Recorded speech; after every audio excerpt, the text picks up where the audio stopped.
حضرت مولانا غلام غوث ہزاروی رحمت اللہ جنہوں نے ناموس رسالت کے لیے اپنے جوان بیٹے کا جنازہ پڑھنے سے انکار کر دیا۔ آپ کا بیٹا آج شام تک کا مہمان ہے، اس کا کوئی علاج نہیں۔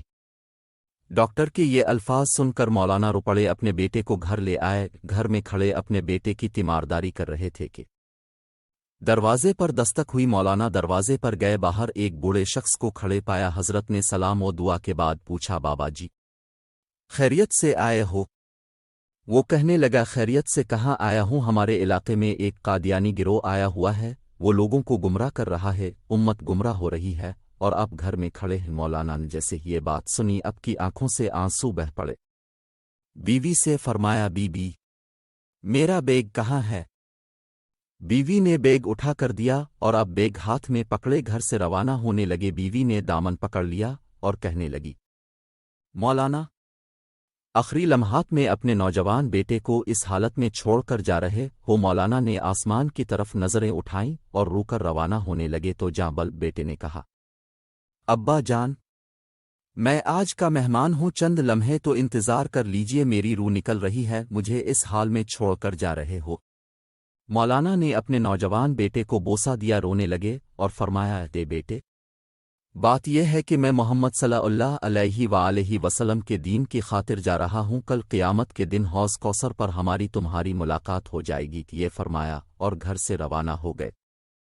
اڈے پر پہنچے، ابھی بس میں بیٹھے ہی تھے کہ چند لوگ دوڑے آئے اور کہنے لگے، مولانا آپ کا بیٹا فوت ہو چکا ہے، اس کا جنازہ پڑھاتے جائیے۔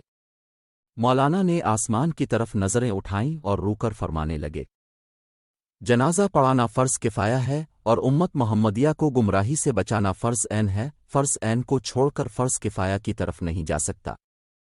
پھر وہاں سے روانہ ہو گئے، اس علاقے میں پہنچے، اللہ تعالیٰ نے کامیابی عطا کی، وہ قادیانی گروہ بھاگ گیا۔ مولانا 3 دن کے بعد گھر واپس پہنچے، بیوی قدموں میں گر گئی اور رو کر کہنے لگی، مولانا جب آپ جا رہے تھے تو بیٹا آپ کی راہ تکتا رہا اور کہتا رہا، جب ابا جان واپس آئیں تو انہیں میرا سلام عرض کر دینا۔